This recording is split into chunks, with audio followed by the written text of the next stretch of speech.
मानदेश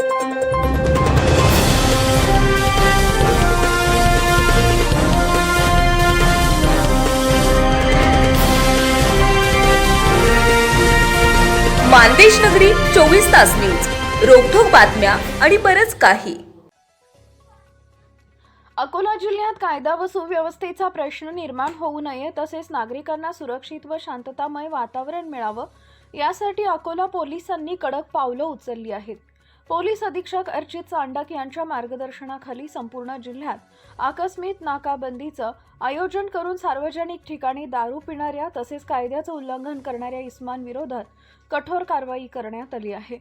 दिनांक 27 डिसेंबर 2025 रोजी सायंकाळी 6 वाजल्यापासून रात्री 12 वाजेपर्यंत संपूर्ण अकोला जिल्ह्यात ही आकस्मिक नाकाबंदी करण्यात आली आहे. या कारवाईसाठी विशेष पथकांची निर्मिती करण्यात आली होती.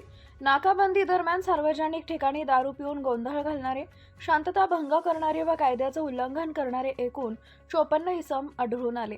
त्यांच्या विरोधात मुंबई पोलीस अधिनियमाअंतर्गत कायदेशीर कारवाई करण्यात आली आहे.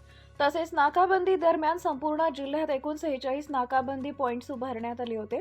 या ठिकाणी 1402 वाहनांची तपासणी करण्यात आली.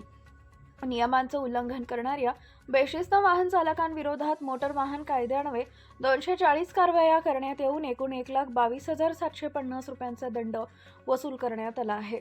या विशेष मोहिमेदरम्यान सर्व उपविभागीय पोलीस अधिकारी यांनी नाकाबंदीच्या ठिकाणी प्रत्यक्ष भेटी देऊन पाहणी केली.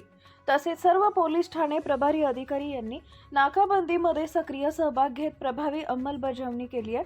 त्यामुळे संपूर्ण जिल्ह्यात कायदा व सुव्यवस्था राखण्यास मदत झाली. अशा प्रकारच्या बेकायदेशीर कृत्यांपासून नागरिकांनी दूर राहावे. तसेच कोणताही अनुचित घटना घडल्यास तात्काळ पोलीस नियंत्रण कक्षाशी संपर्क साधावा असं आवाहन पोलीस अकोला करून करण्यात आलेलं आहे.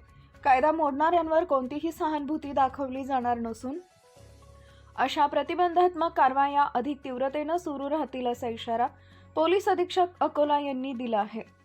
नागरिकांच्या सहकार्यानंच शहरात शांतता व सुव्यवस्था कायम राखता येईल असं त्यांनी नमूद केलंय.